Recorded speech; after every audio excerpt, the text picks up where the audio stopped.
Hello, welcome to INSEAD LeaderCast series. My name is Javier Jimeno.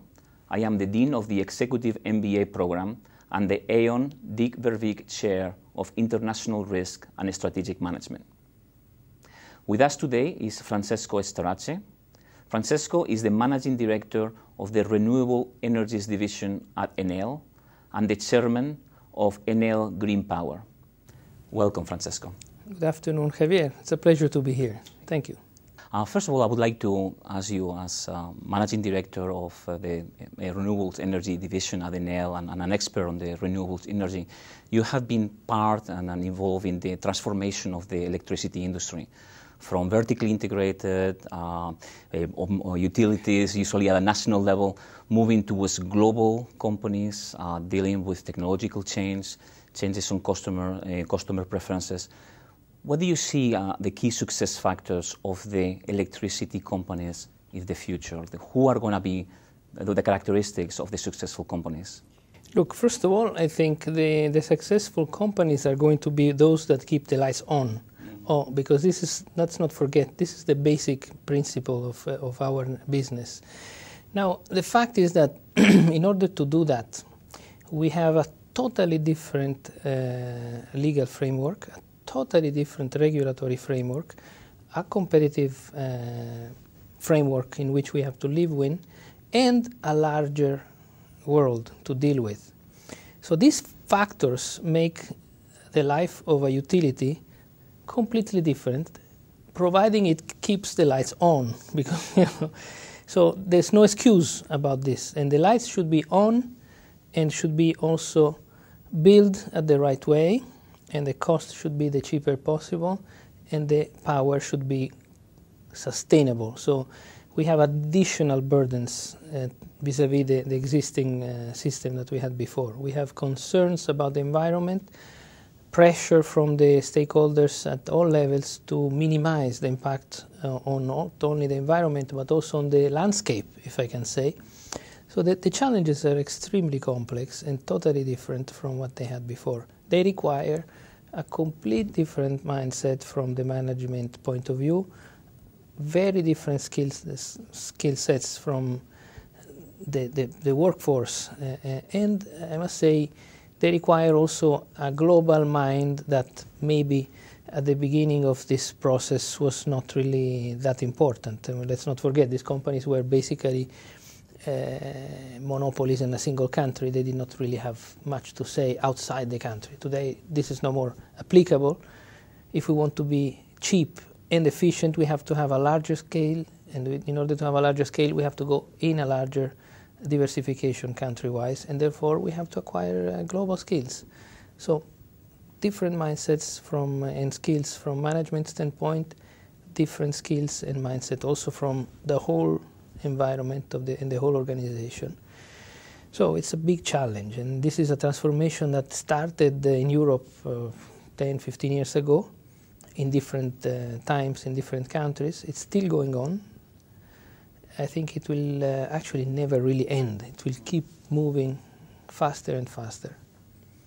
So from the point of view of your role as the leader within this organization, I mean, you had experience in other organizations, in other multinational organizations like GE, ABB, Armstrong.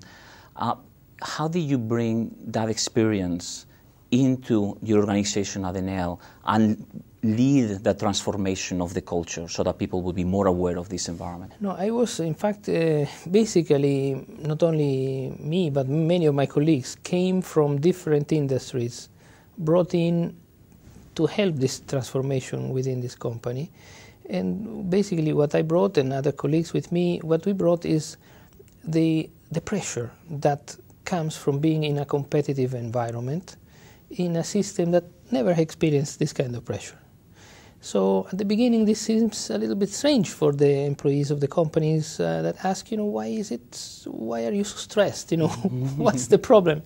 And then they realize that the faster they realize, the better for everyone, that there is a pressure from the outside to become cost competitive, to become flexible, to become better in the service that we deliver to the customers and to find the innovations and the new things that are necessary to keep this business going forward as people expect it to be. You know, people that have to do with energy are all of us. And you know, we are getting used to, whether we like it or not, we're getting used at better services, better cars, better travel experiences. You know, everything is supposed to increase and improve. We cannot have energy stand back and relax. In fact, energy, I must say, has reacted pretty well so far in Europe. I must say, in Europe, perhaps we have worldwide, at energy level, one of the best examples of change driven to a large extent into old systems and modernization and investments. Europe has done a good job so far, but it has become quite a stressful job.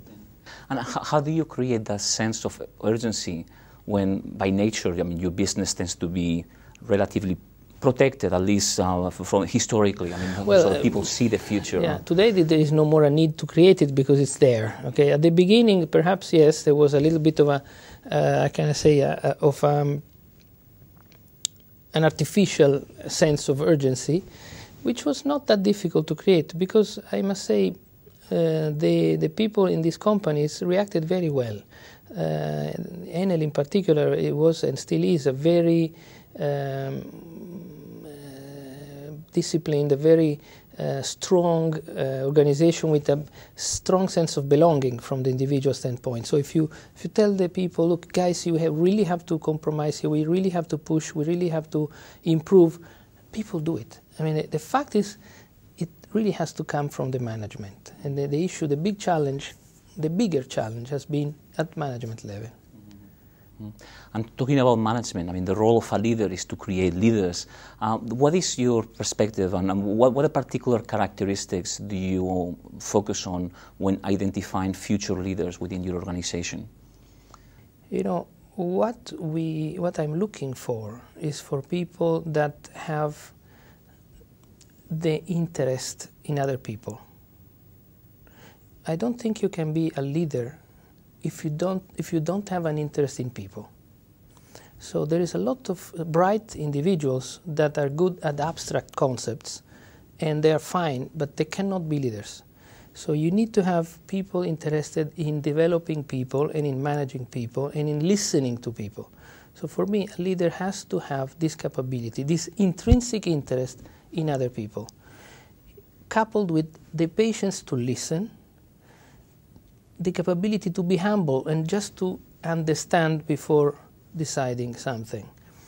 It seems easy, but it's not always that easy. As soon as you get up in the career levels, some people start to think that they know everything that stands below just because they have reached a certain level and tend to either overrule or become bossy. This is something that we cannot have.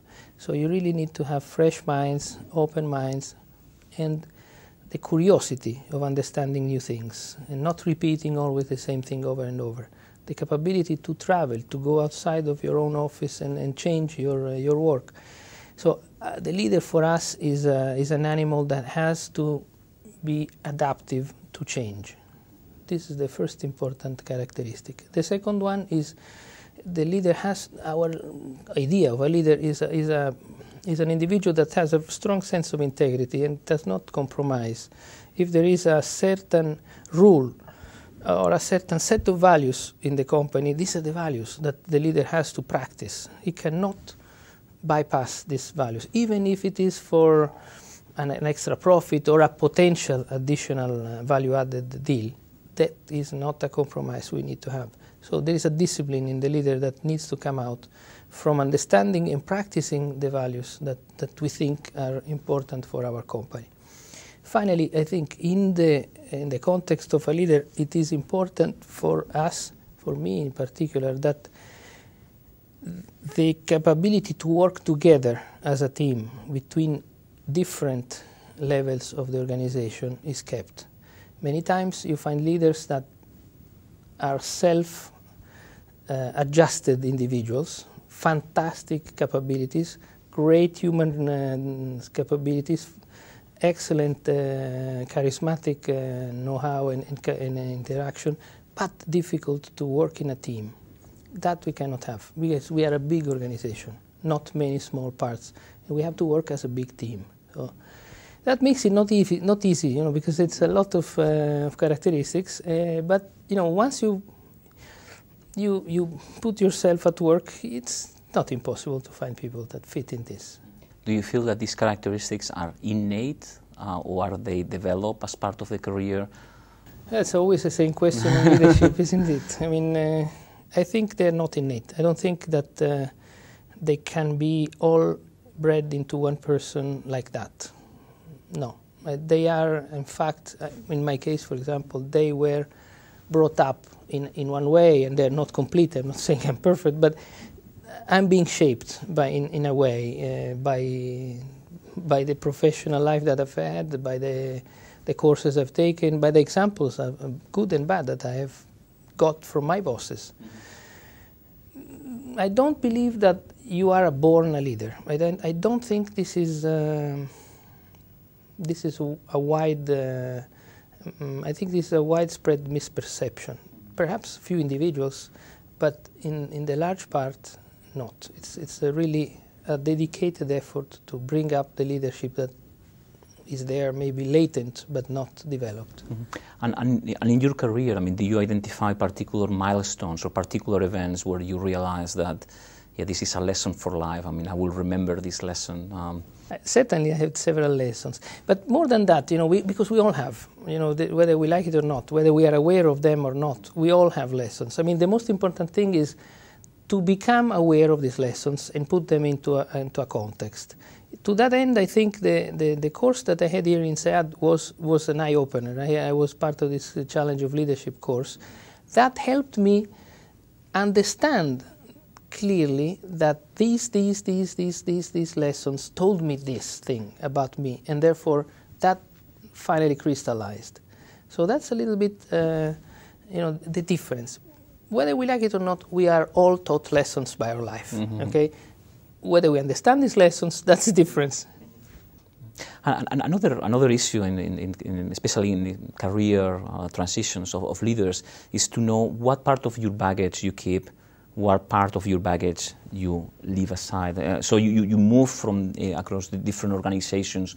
How do you decide which parts of your experience would give you an advantage or adaptability to the new context, and in which areas you wanted to start with a blank page, let's say?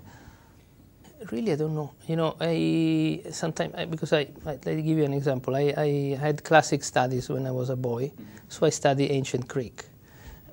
Is this something that helped me in my own professional life? I don't know.